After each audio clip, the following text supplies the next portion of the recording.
Welcome to Financial Confidence for High-Achieving Women, the go-to podcast for women of color entrepreneurs overwhelmed by their finances and ready to transform their money mindset, take control of their money, and build sustainable wealth. I'm your host, Taryn, better known as T-Money, certified financial coach and CEO of Money Honey LLC. I believe that abundance is your birthright and that good money management doesn't mean cutting out the joy from your life. Stick around to learn how you can build intentional money habits that align with your biggest lifestyle goals. Let's get into today's episode.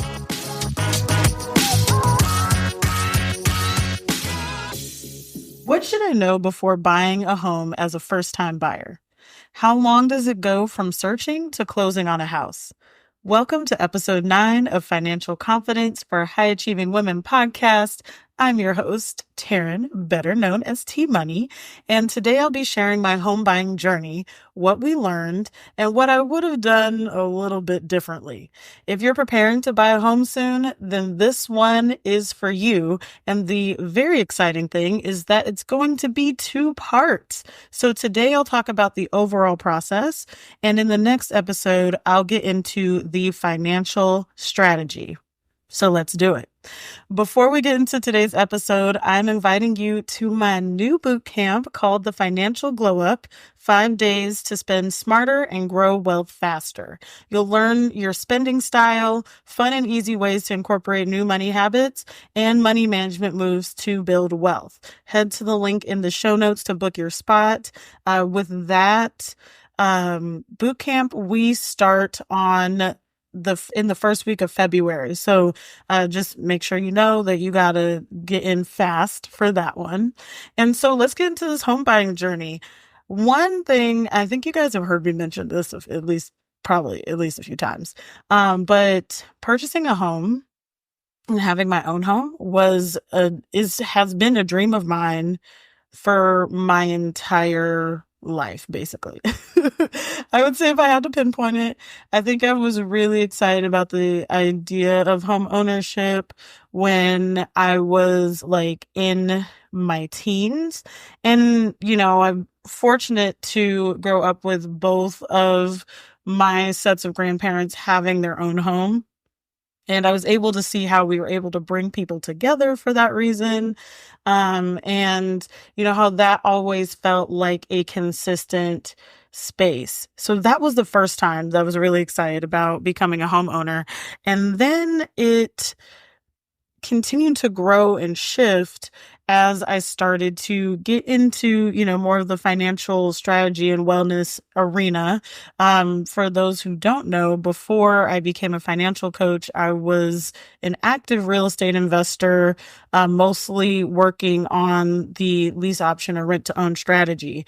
And so even as I was getting into that area, that is when I saw not only home ownership as like a goal of something for me to want, but also a way to build wealth and a way that I was excited about building wealth. Because I don't know, it's like me and houses, we've just had a vibe for a long time.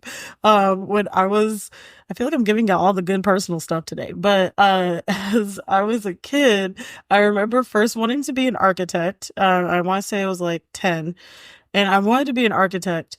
And one thing about me, like I'm very I don't know if practical is the best way to say it, but I'm real funny.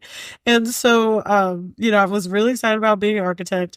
I had a whole like design computer software thing that I was working through.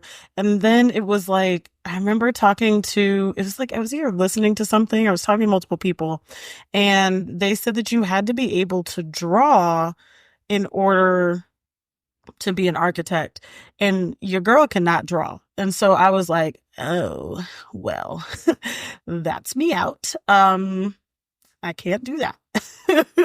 And so then I just like totally like just tossed the architecture dreams to the side. And then I picked up on the interior design aspect. Okay. So like I loved when we would go to open houses as a child, and I loved to see how spaces were designed, how colors were utilized, all of those things. Right. And that was the next thing that I became interested in. And so then I kind of explored that a little bit. And so, like, houses and all of that has really been a theme throughout my life now that I'm talking to you guys about it and thinking about it. But that is just something to have in mind as we go into this story. Okay. So I was very excited to not only purchase my home, but like go through this process. And something that we did first is that we really got on the same page, my husband and I, about our non-negotiables and like the area we wanted to live in and what we were willing to pay for a mortgage. So to kind of go into those things, like, when we first started living together, one of the things we talked about was like, what are things that we each feel like we absolutely need or want in the space? And that's just a great conversation to have if you are moving in with your partner in general. But also as you move around, like, because somebody's non-negotiables in the first place you live in could be different in the next place. And so we had a conversation about that, right? So as somebody with sickle cell, having central air and heat is very important to me because the temperature can affect how my health is, and so that's something that's always been important to me. And then we talked about like having laundry in the unit, all of those things, right? And initially we went into this really focused on the house hacking strategy. And if you're not familiar with house hacking, as they call it, is basically going in to find a multifamily property. So that can be a duplex, a triplex, a quadplex, also known as a fourplex. And we would live in one unit and then we would rent out the others. So we went into it with the mindset of it being an income generating thing for us. So not just, finding our space to live in. It always kind of felt like it was, that was our plan. It was like we would be there for a little while, move on to the next one, and just kind of get that investment portfolio going. That was something that we were excited about. Still are. And so that's something that I also feel like comes from my time as a real estate investor, right? So being in that space, like you start to understand the different strategies. And so that was something that we were also looking into. And then, the area. So ideally, we wanted to still stay around the Pasadena area. And so, and then this is the other important part. And I know I'm going to go more into finances in the next episode. However, I want to say like knowing what you are willing to pay for a mortgage is so important. And not only like knowing what you're willing to pay, but knowing what works best for your finances and your goals. So something with like the pre-approval process itself, right? You get your pre-approval. You do not have to like find a place that is at the highest end of your pre-approval. Oftentimes I recommend to go for something that's a little bit lower than that. So you give yourself some room, right? And that can be room to, build, like do renovations and things around the space as soon as you get it. It can be, to have some extra savings because, homeownership comes with some surprises that I will tell you about just a little bit. The ones that we had to deal with. Okay, so like getting on the same page around those things is really good before you go into like the meat of the process. And then the other thing, again, I'll talk about this a little bit more on the next one, but in terms of like our savings strategy and the amount of time that it took to save up or get into the financial position, it was around, I would say like 2 intentional years. It does not have to take that long and everybody's situation is different. But for us, it was 2 intentional years just because we were going initially for that multifamily route. There were some things with the loan itself. So we initially were going for or would have had to use a jumbo loan, and that has different qualifications than your conventional loan, your FHA, all of that stuff. Okay, so getting on that same page is a great way to start. Now, the next thing that we did, once we were really ready to go through that process, is we chose our realtor. And so, shout out to Diamond. She is amazing. Would highly recommend her. And she was somebody, like, one of the few that we like interviewed and talked to. I think it's very important and for you to interview your team when it comes to this. And we really had specific questions based off of those non-negotiables, right? So we needed somebody who was somewhat experienced when it came to the investment side of things, because they need to know what type of deal we're looking for, right? Especially because, like I said, we went into it intending specifically on the multifamily route. And so we needed that. Also, the real part, right? As a Black woman, I need somebody who is also going to fight for me as a Black woman. Okay. Like, somebody who is going to be willing to negotiate and, really get the best deal for us. And so that was very important, because I'm sure we all have heard the many things about the discriminations that we face. So, that was something that was important. And, then we also talked about the different things that we were looking for in the property as well, like how much repairs we would want to do. We of course wanted it to ideally cash flow to a certain level. So those were some things. And we, interviewed, our realtor. We found her. We loved her. She's great. And then, we also started to, from there, look into a lender. And with this is where I'm going to say we could have done this one a little better. We could have, interviewed a few more. We were able to get connected with a lender, and we used him, and he was cool. The cool thing about our realtor, she has many connections. And so she connected us with, a couple of lenders that she's worked with before. And then by the time that we had started to talk to them, we were already in the process with the first lender that we really connected with. And so the next time, I feel like I would, interview a little bit to make sure that they, that they really have our best interests at heart, and, know our goals and things like that. So, like I said, nothing wrong with our current process. However, just want to say we could have done a few more, interviews there. And so once we had those things in place, then it was about getting the pre-approval. And so, you do that through your lender, and we went through the pre-approval process initially, and that's when we got the word about the jumbo loan that I was telling you about. Now, when we did the breakdown of the numbers at that time, we were like, nah, this isn't the right time. We need to significantly increase the amount that we had saved for the down payment. And so it just didn't feel like the best time. Well, lucky for us, one of the laws changed in terms of how much house you could get before you have to go into a jumbo loan. And so that really changed a lot of things. So that gave us some more space. So I would say maybe about 6 months after the initial pre-approval meeting, we did another one. And in that one, we had all of our numbers.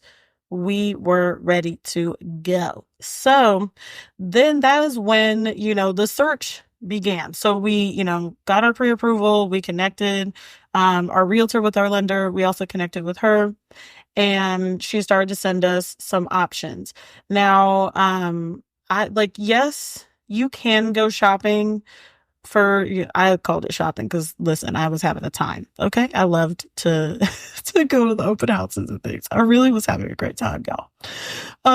So you can go shopping without a pre-approval, but there are some realtors who will not work with you without one.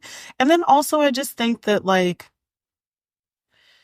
when you are presented options that are actually feasible for you / in your budget, you are less likely to go drastically over budget when it comes to this. So I think that, having that in place and then shopping from there and finding things that we liked within that, that was helpful. So I definitely recommend getting that pre-approval before you go and shop for things. So, from there, we were looking at places every weekend. Like that just became the thing that we were doing. We were reviewing, the list of what was presented to us each week and then, deciding where to go over the weekend. And we were looking at about 4 or 5 houses at a time. And it it was fun. There was one place, oh my God, y'all, this was hilarious. But there was one place where they in the staging they used an air mattress for one of the beds, and we had like stopped to have like a conversation about like if we wanted that place, and my husband sat down on their mattress and like fell because we thought it looked like a real mattress, like it looked like your traditional mattress. So it was staged wonderfully for that reason, but when he sat on it and essentially like rolled right off, that was hilarious. And yes, I have video. So, so that was something else, right? Like we're searching for places, and as we were going through our initial search, I would say within that first month, um, we started to like we started to find that like we weren't seeing exactly what we wanted, right? And I'm a big fan of not settling. I believe that like what is for you and what you really like will speak to you. I'm also very big on energies.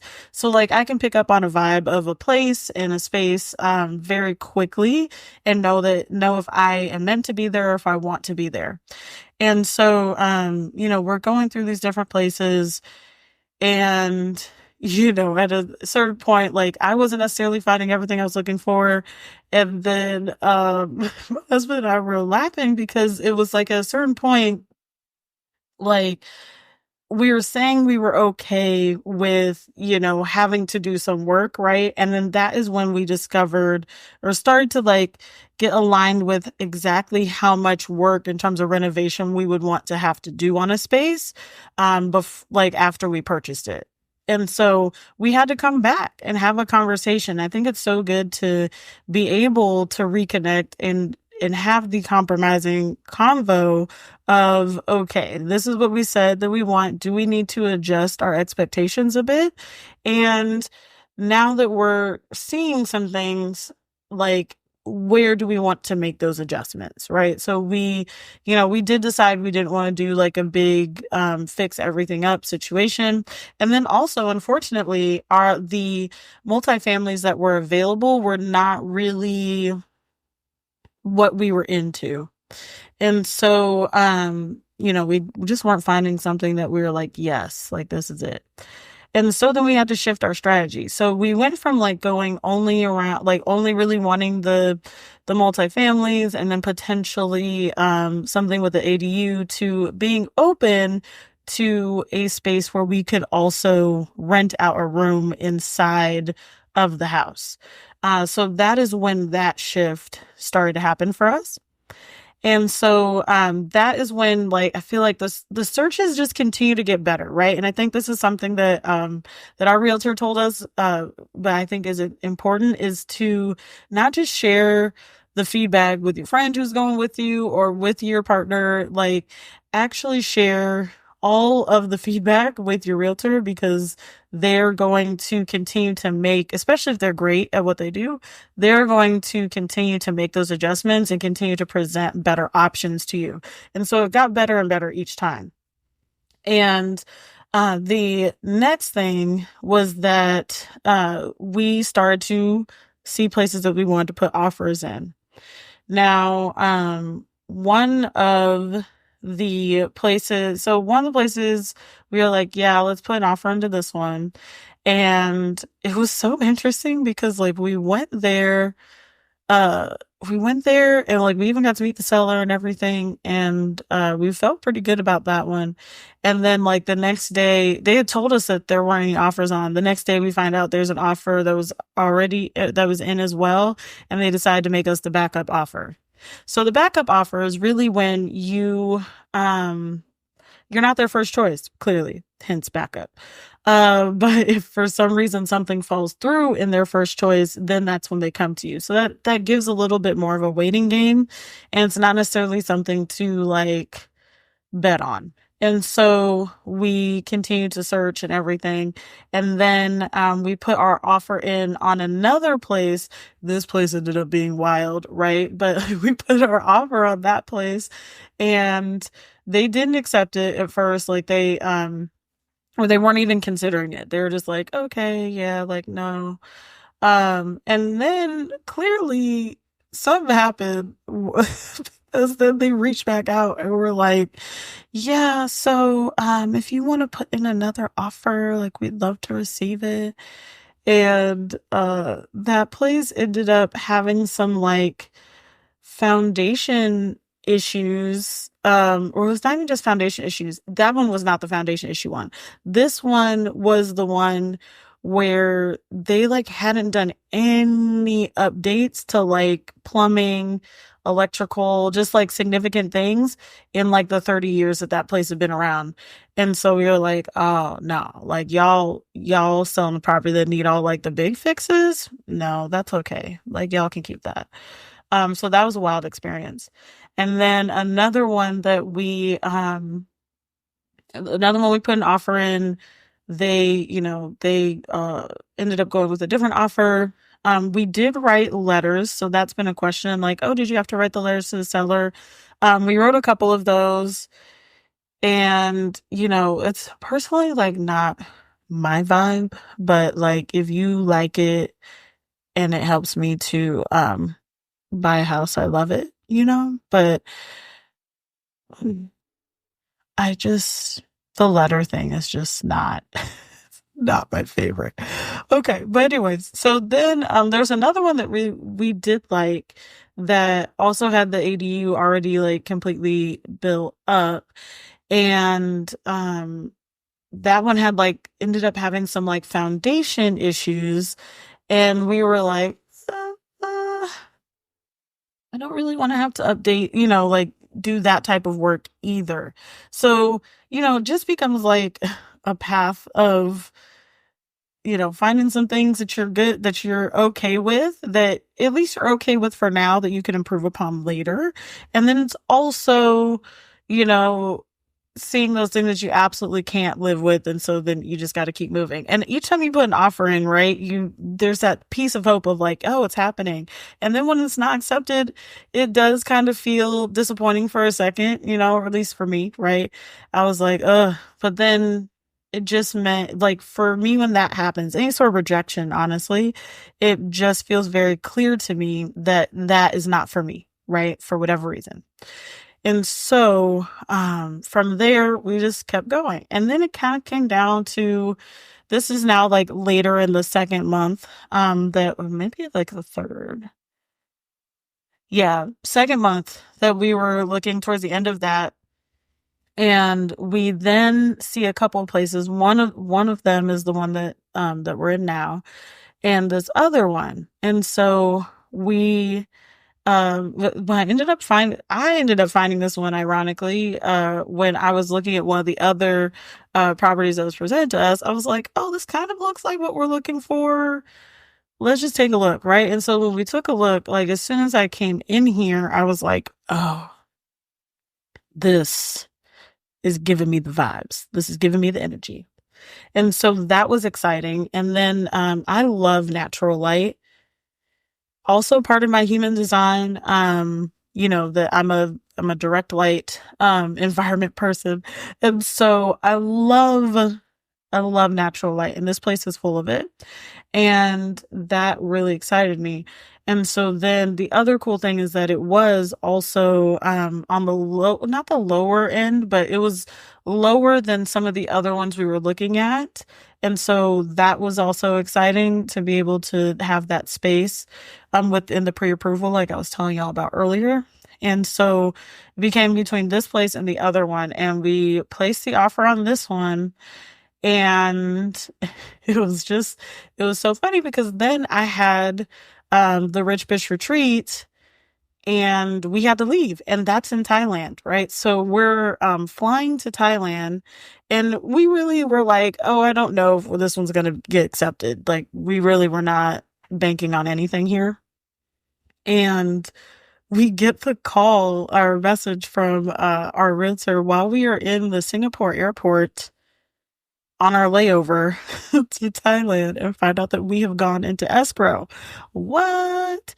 So y'all, doing escrow from international location is an experience, and also why it's so important to like trust your realtor, because she essentially had to do the inspections for us.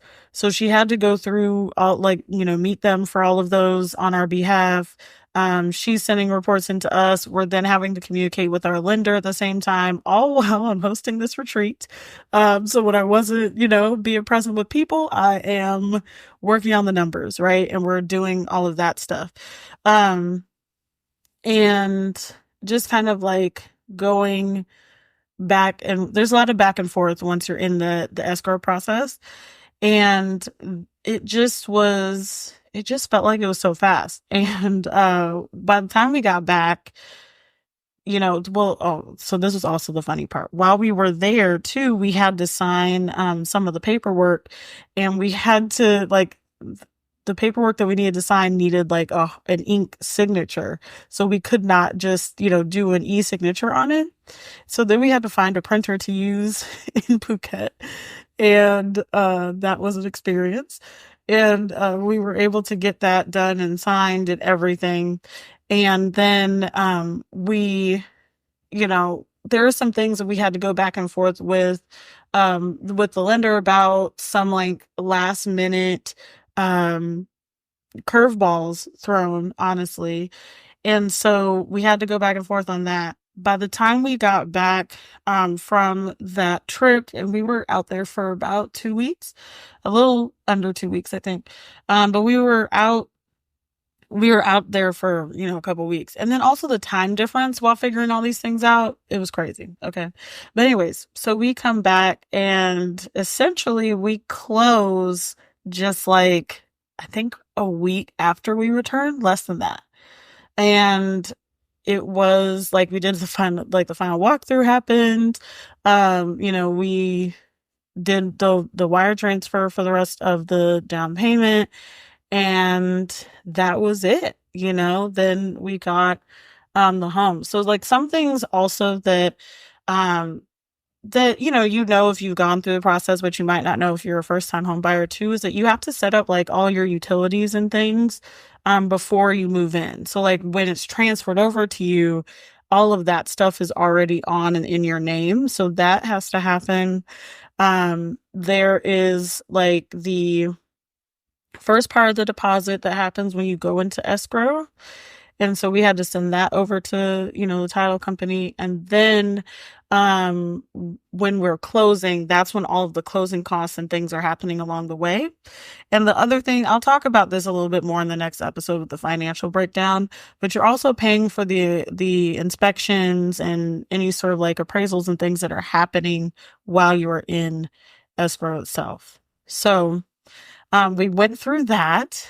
Yay, we closed. It's ours. How exciting. And then, we went through, got the movers, did that whole situation. And then, shortly after we moved in, we discovered that the washer like had a corroded pipe. And so they're trying to, put in our new washer, and then they can't. And so we ended up having to go through like a couple different plumbers coming over, to see if they could fix it. And we ended up having to get the entire like washer box replaced. And so that was one of those things where like you would say, oh, well, wasn't it on the inspection? And it was like noted where like it didn't seem like too big of an issue to anybody who was looking at the inspection and to our inspector. And so, um, and so we had to do that shortly after we moved in. So we couldn't even do laundry here for, I think, like a couple of weeks, at least almost a month, actually, as we were trying to figure out, that and get that repaired and everything. So that was what I felt like was our initiation into home ownership, because that was an unexpected expense and thing to deal with. Because yeah, warranty did not cover that. Um, so yeah, fun times. Uh, Fun times. So that is the home buying story. That's how it happened. Love it here. And when you're moving to a new place, especially after you've lived somewhere for so long, it is a transition, right? You're finding your new local things again, right? And so even though we're not far from where we used to be, we definitely, had to find some new stuff. And so that takes a process, takes some time to adjust. And that is the home buying journey. So if you have questions about this, I'm sure that there are some that are going to come up. I'm happy to answer them. Feel free to send me a DM on Instagram and I can answer those for you. Maybe if there's enough questions, I'm very happy to do another episode where I just answer those.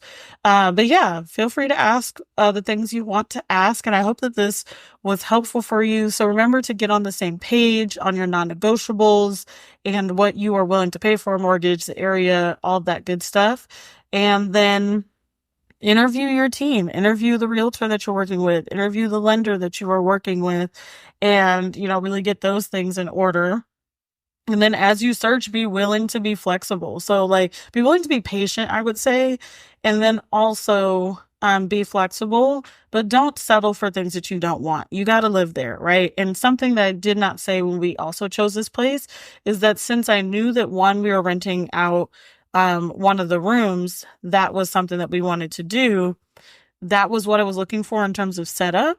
But also I was looking at the overall place of like, would this be easy to rent out to somebody else? Especially if you're coming into it with more of the investment mindset, or like knowing that you might want to buy and hold this property and then go purchase a new one later, which is what we are planning to do. So, just having those things in mind, right? As you are shopping and looking around. And then, take the process one step at a time. Like our most difficult, well, there are a couple, like escrow is not easy, truthfully. And it's not like a sure thing once you go into escrow either. So just keep that part in mind too. But outside of having to navigate that while being abroad was one thing. And then, the back and forth that we had to do towards the end there, those are probably the most difficult things. But outside of that, like it's definitely something you can do. And it's something like when you have the right support around you, like you can really make it your reality. And so our action step for this episode is going to depend on what stage you're in, of course, but for the sake of keeping it general, let's just say that figure out, your non-negotiables, your area, like really that step one part of where you want to be, and start doing some research around those things, like what that might cost you, and start to get those numbers into play. And remember that the next episode, I'm going to talk about the financial aspect of this. And so get excited for that one. And then, of course, just want to remind you that my new boot camp, the Financial Glow Up, is starting in a couple of weeks. You can join us at the link in the show notes. This is something where if you want to build the wealthy habits or build the habits to save for that down payment, to, strategize when it comes to investing in real estate, this is a great place to be. And I also want to remind you, of course, that Money Honey is donating 50% of all of our sales to help displaced families of color in Altadena, California, as a result of the wildfires here in Los Angeles. And this applies to all of our programs, including the Financial Glow Up, except our retreats. And so just keep that in mind as well. And so with that, I will catch you next time. Thank you for tuning into this episode of the Financial Confidence for High Achieving Women podcast. I hope the insights shared in this episode have inspired you to take one small action step toward a more empowered relationship with money. If you're ready to take control of your finances like the rich bitch you are, I invite you to book a 90-minute Organize Your Money Honey intensive with me. You'll walk away with a crystal clear financial plan, a budget you'll actually stick to, and actionable steps to start saving and investing faster. Head to the link in the show notes to book your spot. I'm so grateful to be part of your financial journey, and I can't wait to see all the incredible moves you'll make. Thank you for listening, and I'll catch you in the next episode.